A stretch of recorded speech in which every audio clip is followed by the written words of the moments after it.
Bonjour à tous, allez, je profite d'avoir plusieurs choses à vous dire pour faire ce petit vlog. La première chose, c'est que Fuji a sorti pas mal de mises à jour dans les derniers jours. Ça concerne aussi bien le XT1 qui a eu une mise à jour, qui a été enlevée, qui a été remise, etc. Bon, toutes ces mises à jour-là, grosso modo, c'est des mises à jour de compatibilité, mais on a toujours des mises à jour de stabilité qui sont parfois cachées là-dedans. Moi, j'aime bien être dans la dernière mise à jour. Évidemment, il ne faut pas se précipiter dessus, peut-être pas l'installer le premier ou le deuxième jour, regardez s'il y en a qui payent les pots cassés. C'était le cas par exemple sur le XT1 où il a fallu retirer la mise à jour, mais enfin quand ça fait quelques jours qu'elles sont sorties, je pense que vous pouvez y aller. Donc n'oubliez pas de mettre à jour vos boîtiers, donc le XT1, le XT2, le XT3 qui a été mis à jour. On a aussi le XH1 je crois. Oui, le XH1 a été mis à jour aussi. Alors c'est marrant parce que bon ben on peut voir que finalement toutes ces mises à jour viennent ajouter la compatibilité avec le XF200 et donc on peut imaginer que puisque par exemple le XT20 n'a pas de mise à jour de compatibilité, ben, Fuji estime, et logiquement probablement, hein, que ce genre d'objectif-là ben, ne peut pas être mis sur les petits objectifs qui ont probablement une monture aussi qui est beaucoup plus fragile. En plus des appareils photo, on a les objectifs aussi qui sont mis à jour. On a eu une mise à jour pour le XF80, il y a une mise à jour pour le XF50-140, il y a une mise à jour pour le XF100-400 et il y a une mise à jour pour le XC 1545. Donc là aussi, n'hésitez pas, n'oubliez pas que aussi bien les boîtiers que les appareils photo, que les objectifs se mettent à jour. Donc allez vérifier, vous tapez Fujifilm Firmware Table, table comme table, hein, dans Google, vous allez tout de suite tomber sur la page que je vous montre ici, sur lequel vous pouvez vérifier d'un seul coup d'œil si vous avez les mises à jour. Sachez que si vous avez par exemple plusieurs objectifs à mettre à jour, c'est ce que j'ai fait là hier quand j'ai fait les mises à jour, je me contente, moi, je télécharge tous les fichiers. D'un seul coup, je mets tous les fichiers à la racine de ma carte SD, donc ça pose absolument aucun problème, vous n'êtes pas obligé de les faire un par un. Et ensuite, vous faites l'objectif, vous les faites à la chaîne, hein, vous mettez une seule fois la carte SD, vous mettez l'objectif, hop, vous faites la mise à jour.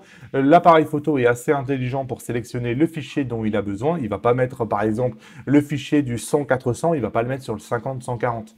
Donc, il est super intelligent. Là, il y a juste à changer l'objectif. Ça va très, très vite à faire. Vous n'avez pas besoin à chaque fois de revenir sur l'ordinateur, supprimer l'ancien fichier, remettre le nouveau. C'est sûr que dans ce cas-là, c'est assez fastidieux. Donc, moi-même, je mets des fichiers différents pour XH1, pour XT3. Enfin, vraiment, je mets le truc barbare, hein. Je vais une seule fois sur le site, je télécharge absolument tous les fichiers, aussi bien boîtier qu'objectif. Je mets ça dans les appareils, tac, tac, tac. Chacun prend le fichier dont il a besoin et ça va très, très vite.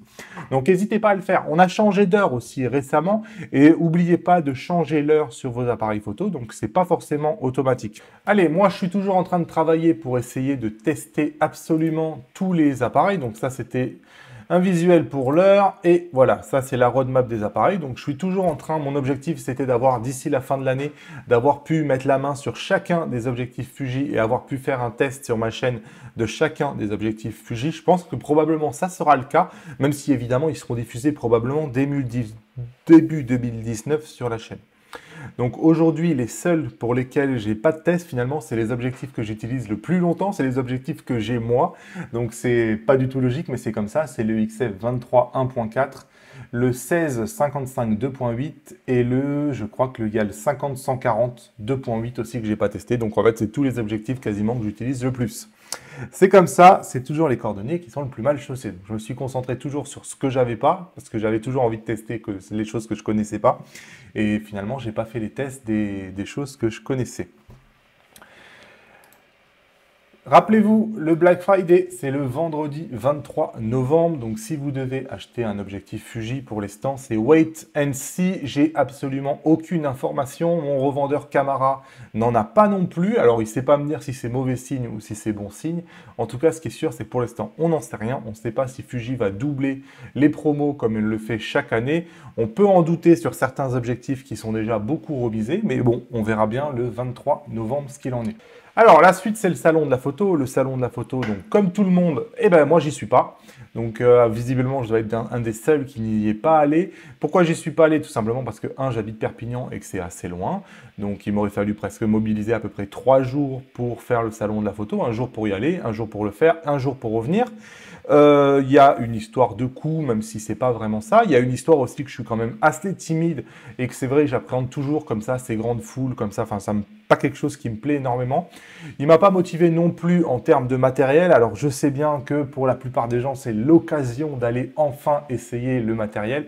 Mais bon, j'ai jamais été très convaincu de ces tests comme ça, faits en salon, dans des environnements sombres. Et tout ça, c'est pas quelque chose qui me plaît en général.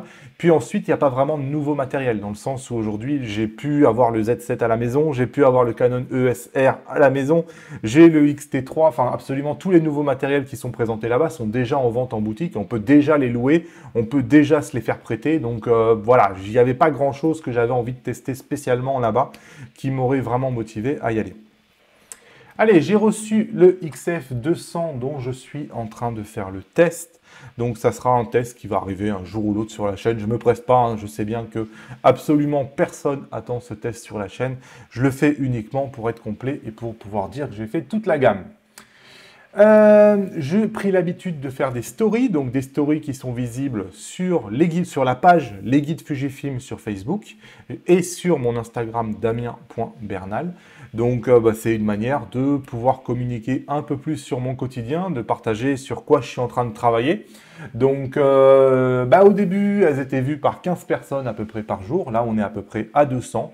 Donc peu à peu, c'est en train de marcher. Je vois que les gens les regardent. Donc c'est une manière, encore une fois, de peut-être commencer à grandir sur Instagram. Là, on voit que par exemple, je suis en train de travailler sur un comparatif entre les 300 mm.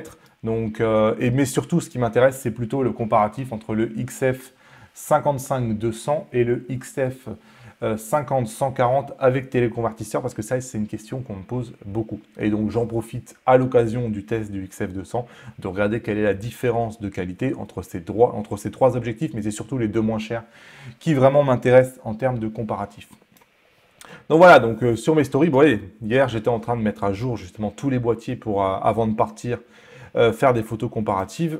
Hop, donc on peut suivre comme ça mon quotidien. Donc testing. Hier, je suis allé faire du kitesurf.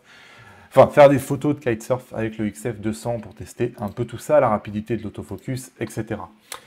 Bref, ensuite, les masterclass, je voulais vous remercier parce que l'accueil pour la masterclass du X-T3 a été purement exceptionnel. C'est, en termes de vente, pour moi, c'est absolument incroyable. Donc, un grand merci pour vos soutiens. Et bon, je ne peux pas vous remercier individuellement. Vous êtes vraiment très, très nombreux, mais sachez que pour moi, ça fait vraiment toute la différence. Je vais terminer en parlant d'une vidéo qui a fait polémique, une vidéo dont j'ai parlé avec plusieurs d'entre vous, une vidéo dont on me parle quand même pas mal puisque j'ai fait un comparatif Sony contre Fuji. Dans ce comparatif-là, je dis que moi, je trouve que les couleurs ne sont pas identiques entre les deux constructeurs. Et donc, Tony Northup, qui est quelqu'un qui est très très connu en photo, a fait une vidéo sur la science de la couleur dans laquelle il dit que la science de la couleur, grosso modo, n'a absolument aucune importance et que de toute façon, ils ont toutes des bonnes couleurs et basta. Il a fait un sondage qui, moi, personnellement, me laisse vraiment sceptique. Il a fait un sondage à l'arrache en 3 minutes basé sur 3 photos vraiment hyper moches, non représentatives à mon sens des photos qu'on peut prendre avec ce genre d'appareil photo. Les gens ont voté et sur la base des gens, ils tirent des conclusions. Donc moi, ça me laisse vraiment sceptique. Je trouve qu'avec des... comme ça, avec des mauvais sondages fait n'importe quoi, on tire des mauvaises conclusions. Et moi, je trouve qu'en tout cas, que quand on a autant d'abonnés qu'il a, on se doit probablement de faire les choses avec un peu plus de sérieux que ça. Donc certains diront que c'est uniquement parce que Sony finit premier et que Fuji finit deuxième. Franchement, j'en ai absolument rien à faire. C'est pas le débat, mais voir Canon terminer quatrième comme ayant les moins bonnes couleurs des gros appareils sur le marché, je trouve ça quand même un peu ridicule. Je suis pas spécialement fan de Canon, mais enfin, pour le peu que j'en ai utilisé, et je l'ai vu encore une fois avec le Canon EOS R, franchement, c'est un bon appareil et les couleurs sont absolument... enfin voilà, pour moi, c'est parmi les meilleures couleurs du marché. Et je vois bien, à force de faire des comparatifs comme ça avec les appareils photo, que les couleurs, quand même, sont pas les mêmes selon les appareils photo et que ça a une vraie importance. Donc, conclure, les couleurs n'ont absolument aucune importance. Regardez, Fuji, c'est les meilleurs, Sony, c'est les meilleurs, Canon, c'est les pires. Bon, ça me paraît un peu léger et c'est pas une vidéo qui m'a énormément intéressé. Je trouve que moi, j'aime bien Tony Northrup parce que justement, il a le matériel, il travaille, il teste en conditions réelles et il nous donne son retour. Je trouve ça très intéressant. Là, pour le coup, il n'a rien testé du tout. Il nous donne aucun retour. Il se contente de faire un vieux sondage pourri de 3 minutes auprès d'une audience qui est absolument non contrôlée. Il fait des résultats, il tire une conclusion et basta. Bon, voilà. En tout cas, c'est mon avis sur cette vidéo-là, dont vous avez été nombreux à me parler. C'est exactement ce que je vous ai dit quand vous êtes venus me voir. Moi, pour moi, ça n'a absolument aucune valeur. Voilà ce que j'avais à vous dire dans ce long vlog. Donc, j'espère vous retrouver donc bientôt dans de nouvelles vidéos. Je suis en train de travailler donc sur le XF200. Je suis en train de travailler sur un comparatif entre le 50-140 avec téléconvertisseur contre le 55-200 pour savoir lequel des deux, comment ils se comparent en fait. Lequel des deux est le plus qualitatif quand on veut une longue portée justement. Je suis en train de travailler sur plein de trucs finalement. Donc vous verrez ça dans les mois à venir. À bientôt!